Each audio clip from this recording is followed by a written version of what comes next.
Assalamu alaikum. Aujourd'hui, je voulais faire une petite vidéo. Inch'Allah, je ferai une plus grande vidéo parce que celle-ci, elle sera vraiment courte. Ce sera la version courte, hein, d'accord. Euh, c'est une vidéo en fait sur la lecture du Coran. Comme quoi, en fait, il fallait lire le Coran et qu'il fallait pas s'en priver. En fait, il fallait pas euh, se dire, en fait, je vais apprendre l'arabe pour lire le Coran, d'accord. Euh, Malheureusement, en fait, quand vous allez apprendre l'arabe, c'est 5 ans, d'accord? C'est 5 ans, 6 ans. Ça apprend un nouvel alphabet. Enfin, c'est un syllabaire, d'accord? Apprendre des mots, un vocabulaire. En plus, vous ne serez pas locuteur tous les jours, d'accord? Vous ne parlerez pas l'arabe tous les jours. Donc, il y a des mots, vous allez les apprendre. Leur sens, vous allez apprendre leur sens, d'accord? Vous allez les apprendre en français, d'accord? Donc, ça veut dire que le sens de certains mots, vous allez les apprendre en français, ok? Vous allez les comprendre en français, d'accord? Ce que je veux dire par là, c'est que vous allez réfléchir en français. Le Coran, il est déjà écrit en français. Il a déjà été traduit en français. D'accord. Donc, je vois pas pourquoi certains apprennent le Coran, l'arabe, pardon, apprennent l'arabe pour lire le Coran. Si tu sais lire, lis le Coran, point. Parce que beaucoup, en fait, quand je dis ça, hein, je pointe surtout du doigt ceux qui n'ont jamais lu le Coran et qui apprennent l'arabe.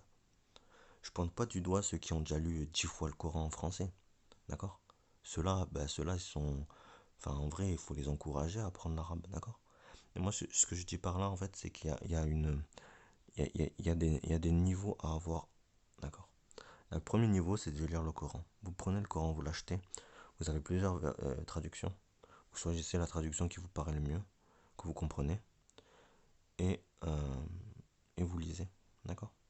Parce que dites-vous, s'il y a plusieurs traductions, s'il y a plusieurs traductions du Coran, ça veut dire que les gens qui ont traduit parlaient l'arabe, comprenaient l'arabe, et ils ont traduit à leur façon. C'est-à-dire que la façon de traduire le Coran, il y en a plusieurs. Le sens. Je parle du sens, hein, d'accord. Le problème, c'est qu'il y a beaucoup de youtubeurs imams, d'accord. J'en suis pas un, d'accord, attention. Mais il y a beaucoup de youtubeurs imams qui dégoûtent les gens de lire le Coran en disant que ça sert à rien de lire le Coran en français. Moi, je vous dis franchement, lire le Coran en français, ça va vous apporter du bien, du khair, d'accord, du, du repos, de beaucoup de bon, de bien, d'accord, vraiment beaucoup de bien. Donc lisez-le, même écoutez-le en français aussi, d'accord. Donc parce que moi, en fait, ça va vous permettre de connaître le Coran, de faire connaissance avec le Coran, d'accord. Et le jour du jugement, vous le connaîtrez ce Coran, parce qu'apprendre l'arabe, ça va prendre du temps. Et ça, c'est mon avis, hein, mais Shaitan a tout intérêt à vous faire procrastiner. Shaitan a tout intérêt à vous dire, hé, euh, va apprendre l'arabe. Lis pas le Coran maintenant. Tu as le Coran là, mais ne le lis pas. Apprends-le en arabe. Lis-le en arabe, c'est mieux. Les gens vont. Et en plus, il y a un risque, hein, de tomber dans le shirk, hein. Pas dans le grand shirk, hein, mais dans le petit shirk, c'est-à-dire l'ostentation. D'accord. Il y en a beaucoup qui vont apprendre l'arabe pour lire en arabe par ostentation. Ils vont comprendre. Ils vont rien comprendre de ce qu'ils ont lu, parce ils ont appris que l'alphabet, oui, à lire et à écrire. Après, alhamdoulilah, hein, c'est de la science, donc tant mieux, d'accord. Mais si la science, elle est faite que pour l'ostentation, faites attention à votre... faites attention, d'accord. Ça, vous risquez d'aller en enfer pour ça, hein, d'accord. C'est très grave, hein. L'ostentation, euh, les trois premières personnes qui vont être jugées, c'est dans une hadith, je sais pas si elle est sahih par contre. C'est un imam qui en parlait, donc je pense que c'est sahih. Qui disait qu'en gros, ben, les trois premières personnes qui vont être jugées vont être, auront fait de l'ostentation et vont aller en enfer à cause de ça. Il y en a qui ont prié, je crois. Il y en a un qui va prier devant les gens euh, pour avoir la reconnaissance des gens. D'autres euh, qui vont justement à lire le Coran pour avoir la reconnaissance des gens, mais pas pour l'apprendre en lui-même. Vous comprenez? Et ceux-là vont aller en enfer. Vous comprenez? Donc, dites-vous aussi, c'est une autre hadith, hein, l'intention. Les actes ne valent que par leurs intentions. Si vous lisez le Coran en français pour apprendre à connaître le Coran, pour faire sa connaissance, ben, Inch'Allah, vous aurez la puissance pour lire le Coran. Et Shaitan, du coup, a tout intérêt à vous faire, à pas vous faire lire le Coran, mais juste faites un test. Faites un test. Prenez le Coran, là, essayez de le lire. Essayez de le lire en français. Dites Bismillah en l'ouvrant. Faites les ablutions aussi. Il n'y a pas de mal à faire. Moi, je pense qu'il n'y a pas de mal à faire des ablutions avant. Après, c'est comme vous voulez. Si vous pétez pendant que. Pardon, mais si vous pétez pendant que vous lisez le Coran, bon, mais ça arrive, hein, d'accord. Ça peut, ça peut arriver. Et, euh, et comment dire. Et en gros, en fait, le truc, c'est que je pense. Après, moi, je pense. Après, c'est ça le problème. Hein, c'est que c'est que des divergences qu'ont les gens, mais euh, je pense que tant que c'est pas en arabe, le Coran, 100% en arabe, c'est pas grave, d'accord. Après, ça se fait pas, hein, d'accord, mais bon, bref. Des fois, si vous faites une lecture de 2 heures, comme ça arrive hein, pour Surat Baqarah, du coup, ben, quand ça arrive, ben, ça arrive. Hein. Mais bon, ça, c'est une petite digression. Ensuite, ce que je voulais dire, c'est que, du coup, euh, si vous essayez de lire le Coran en français, vous allez être vite fatigué. Vous allez bailler. Vous allez vous être distrait. Vous allez regarder à droite, à gauche. D'accord. Vous allez vouloir faire autre chose. Et ça, c'est des ruses de Shaitan. D'accord. Il va vous inciter à faire autre chose. Parce qu'il veut pas que vous lisez le Coran.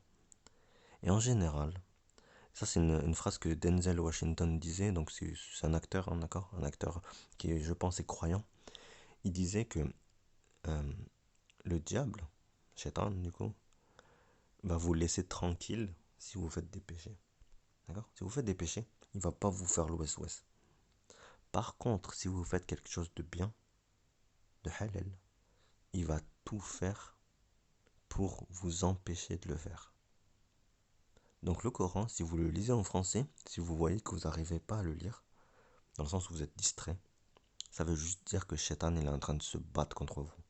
Et là, c'est la bataille, hein. C'est une guerre entre vous, pardon, et Shaitan, hein, d'accord. Et c'est à vous de vous battre et de lire le Coran, d'accord. Ça va vous prendre un peu de temps, mais après, après, en général, enfin, personnellement, quand je lis le Coran et que je vois que je baille et que je suis un peu distrait, 10 minutes après, ça part. D'accord. Shaitan, il n'est pas très endurant. D'accord. Il est patient, mais il n'est pas endurant. Pas, genre dans la durée, il tient pas. D'accord. Vous dites Hadou Billah min shaitan rajim. D'accord. Vous dites des formules et votre lecture va être beaucoup plus fluide ensuite. D'accord. Donc, ça, c'est pour dire que le Coran en français a de l'importance. Hein, d'accord. C'est pas zéro. D'accord. C'est pas zéro de bénédiction. Et de toute façon, il y a une hadith qui dit euh, qu'une bonne action, elle est préméditée. Si vous préméditez d'aller lire le Coran et que vous ne le lisez pas, c'est une bonne action qui est comptée, d'accord. Mais si vous préméditez d'aller lire le Coran et que vous le lisez, c'est une bonne action plus enfin, la préméditation c'est une bonne action plus une autre c'est une bonne action le fait d'avoir lu le Coran est une bonne action et Allah la multiplie par le nombre qu'il veut, d'accord. Donc si vous lisez le Coran, Allah peut multiplier la récompense. D'accord. Et je dis ça par rapport à la divergence qui dit que chaque lettre du Coran équivaut à une bonne action, que chaque verset vaut 100 bonnes actions, etc. etc. D'accord. Le truc, c'est qu'il y en a beaucoup qui vont faire, qui disent que c'est que en arabe. Moi, je pense que c'est même en français, parce que quand vous lisez le Coran, ça vous apporte du bon, du bien-être. D'accord. Après, Allah Alam, peut-être que c'est la moitié de la récompense. C'est pas la récompense en entière. Donc, au lieu d'avoir 10 bonnes actions par lettre lues dans le Coran, mais vous n'avez pas 10 bonnes actions, vous en avez peut-être 3 ou 5. D'accord. Mais c'est déjà 3 ou 5, hein, c'est énorme. Et chaque lettre que vous allez lire, du coup, c'est 3 bonnes actions à chaque fois. Parce que c'est divisé par 2. C'est comme faire la prière assis. D'accord. La prière assis, quand vous êtes pour les prières surérogatoires, les prières assis valent 50%, sont à moitié valides, d'accord? Elles sont valides, hein, mais elles sont à moitié valides, d'accord? Parce que pour les prières obligatoires, si vous les faites assis, ça dépend de votre... Il faut vraiment être malade, il faut vraiment avoir des problèmes, d'accord? Bref, ce que je veux dire par là, euh, faut lire le Coran, d'accord? C'est des bonnes actions. Allahu a'lam, personne ne sait exactement combien de bonnes actions c'est. Les hadiths qui disent que c'est chaque lettre, ben ça on ne sait pas exactement. Personne ne peut nous dire aujourd'hui, non c'est que en arabe, non c'est que en arabe, etc. Après oui, le Coran en arabe c'est très important, et ça je souhaite à tout le monde de le lire en arabe, d'accord? Je souhaite à tout le monde d'apprendre l'arabe et de le lire en arabe, mais ça vous prendra des années. Donc vous devez vous dire que vous devez d'abord lire le Coran en français, ou en espagnol si vous êtes espagnol, ou en votre langue natale, d'accord? Lire le Coran dans votre langue natale, ça c'est le truc le plus important. Et en arabe, c'est le truc le best, c'est la meilleure chose à faire. Mais ça va vous prendre vraiment beaucoup d'années. Et de comprendre une langue, hein, ça va vous prendre beaucoup de temps d'apprendre la langue en entière. Parce qu'il va falloir que vous parliez régulièrement. Et c'est pas le derija, d'accord? C'est pas la langue. Moi, je suis d'origine marocaine, mais c'est pas le marocain que vous allez parler dans le Coran. Non, c'est l'arabe. Et l'arabe va falloir le parler dans un pays où il parle arabe, d'accord? Et pas un dialecte, d'accord? Donc faut choisir le bon pays. Il va falloir y habiter, limite, hein, d'accord? Faut y habiter pendant 5 10 ans. Et tout le monde ne peut pas faire ça. Vous imaginez toute la population mondiale qui irait habiter en Égypte ou en Arabie Saoudite? C'est pas possible. Le Coran, il a été traduit pour nous faciliter les choses. Nulle contrainte en islam, d'accord? Et le Coran est très bien compréhensible en français. Si vous lisez aussi les exégèses, ben vous aurez pas de problème. Bon là cette vidéo elle dure un peu longtemps. Désolé, le podcast est un peu plus long que d'habitude, mais c'est juste pour vous expliquer que je voulais aller au bout des choses et vous dire que le Coran en français est très important. En langue natale, hein. C'est pas en français, mais en langue natale. Si vous êtes portugais ou turc ou quoi, ben, lisez-le en votre langue et Inch'Allah, vous irez bien. D'accord? Et surtout, ne tombez pas dans la procrastination pour apprendre l'arabe.